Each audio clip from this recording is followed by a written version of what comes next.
Alright everyone, how are you all doing? It has been a little while. Well, it's not actually been that long for you. It's been quite a while for me. And if you're wondering, Lee, why are you dressed up all smart? I say smart, I've put a blazer on. It's because today is the inaugural Hall of Fame inductee. So this is a fragrance that I think is cheap, so it's got to be 100ml for under £30. That's what I class as a cheapie. And it's got to be a banger to get into the Hall of Fame. So I thought I'd dress up nice and smart. Once again, it's just a blazer. I'm wearing a t-shirt blazer combo. I feel like Keanu Reeves, just much less good looking. All rich, successful. He's got a better beard than I have. Got a better hairline than I have. Anywho, I've been umming and ahhing about what I want this fragrance to be. And then it kind of dawned on me. It has to be this. It absolutely has to be this. Can I take my blazer off? And yes, I know, strangely enough, there was like next to no reviews on this. There was some from like 8 years ago. Checked on there last week. And Stephen from Red Lessons has done a review. Perfect timing. Perfect timing. Thank you, Stephen. You are an absolute beauty. So I can now ride the coattails of Stephen's video. See, he is the gift that keeps on giving. So you obviously know what it is. It's the absolute banger that is Calvin Klein Obsession for Men. So this fragrance was masterfully crafted by Robert Slattery, who of course is the perfumer to nothing. He literally made this banger and dipped. What?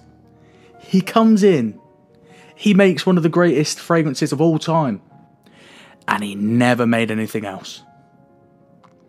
Mr. Slattery, you're a true G.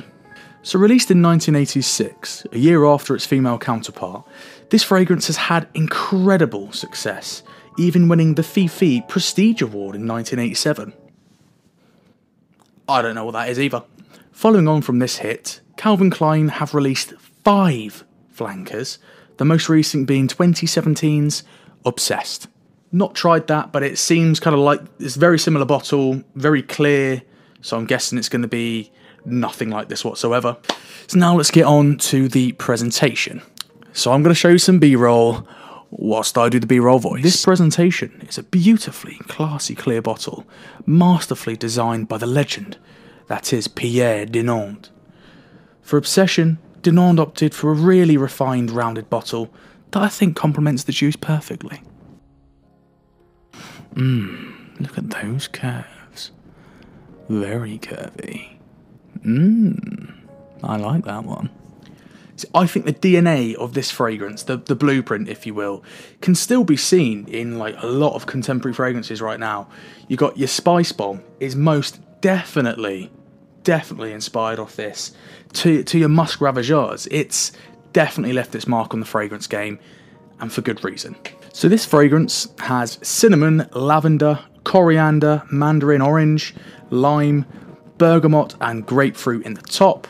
You got myrrh, nutmeg, carnation, Brazilian rosewood, pine tree, sage, jasmine, red berries, and you've got amber, vanilla, sandalwood, musk, patchouli, and vetiver in the base. So, in my opinion, you look at those notes, maybe you got pine tree, I don't really know what carnation smells like too much. I know lavender is kind of seen as a bit old school, but I think it's so common nowadays that it's just going to always be there. It's not a dated fragrance. So for a fragrance that came out in the mid-80s, you'd be forgiven for having this misconception that it's just another typical 80s powerhouse fragrance. However, I couldn't disagree more. Yes, it's certainly different from the blues and the ouds that you see nowadays, but it still definitely holds up with kind of the modern outings. See, when you look into the notes of this one, a lot of them are still commonplace in a lot of spicy orientals, and the reason for that is because it's the king of spicy orientals. It's a beautifully soft fragrance. It's got loads of amber in it. It's got some great spices. Cinnamon is the star of the show. It's got some berries in there to kind of freshen it up at the top. But really it is the vanilla. It is the amber. It is the cinnamon that really hold this together. Because, I mean, in the top you've got lavender as well. So it does give it this slight kind of barbershop vibe to it, but while still being a really warm, spicy, ambery, vanilla-y fragrance. It's something that I haven't seen be executed as well as this in a long time. It's honestly, it's so good. It is so good. If I was to describe it, it's a cuddle scent, whatever that means.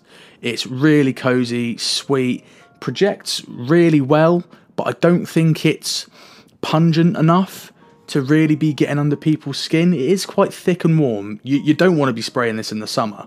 You definitely do not. The only reason why I'm making a video of this in May is because I live in the UK and the weather is shit right now. It is shit. It is freezing. It is gale force winds out there. Surprised you can't hear it. So this will definitely do the trick in the colder spring days. The autumn days will be perfect. And of course, it's got the balls to withstand the winter months. It's got some florals in there that kind of tame down some of the spices and some of the fruits. So it's not too punchy.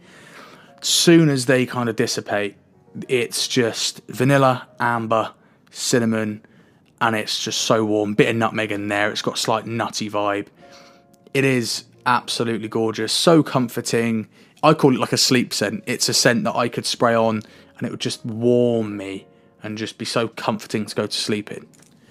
I think it stood the test of time so much better than like your Cool Waters and your Coroses and all things of that nature. Absolute fantastic fragrance. And who can wear this?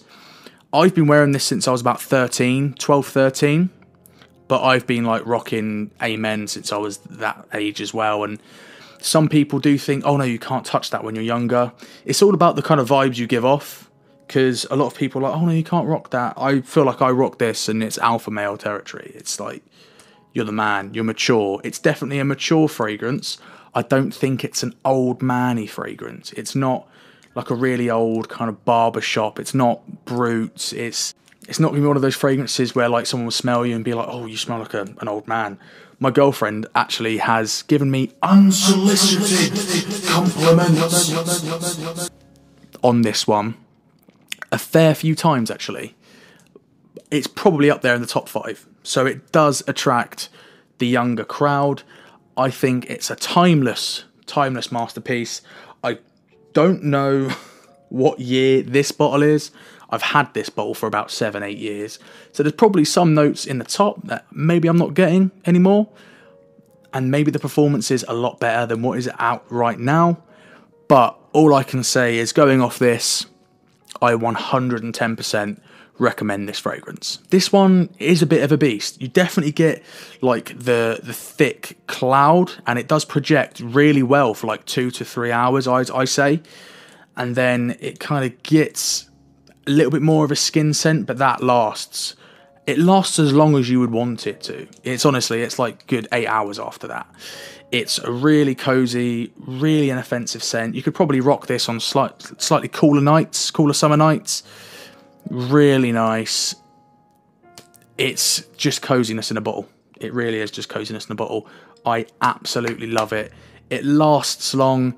It smells great. It looks great. It's a classic for a reason. What more can you ask for? The price is what you can ask for. This is disgusting. Absolutely disgusting. You can get Calvin Klein Obsession 125 ml for £19.95. 20 quid, 125 ml. This bottle performs a lot better than a lot of mainstream spicy orientals that are out nowadays. As I said, it's quite an old bottle. It might be one of the sort of beastly batches before reformulation. This one lasts a very long time on me. Great projection, great sillage, great longevity. 125 mils of this for £19.95. Come on. You gotta get it. Just get it. Maybe get it now. Save it for winter. Maybe just get it in winter. Definitely more of a cool weather scent. As I said, slightly cooler summer nights. You could probably pull this off. But no, I absolutely adore this one. No brainer why it is the first inductee into the Cheapie Hall of Fame. So, have you ever tried this fragrance? Do you like this fragrance? Do you agree? Do you hate this fragrance? Let me know in the comments section below. And also, what would you put in the Cheapie Hall of Fame? Let me know, because I would love some ideas. I'm going to try loads of things out. I don't know how common I'm going to make these videos. I don't know if I'm going to do one a month. Don't know if I'm going to do one a year. I don't know if I'm going to go for the really old ones first. We'll see. Give me the ideas. I'll try them out. And if they're worth it, I'll let you know if it's worthy to be in the Cheapie Hall of Fame. Right, guys. I hope you enjoyed this video. It's Lee from the Cologne Zone. Pleasure is always mine.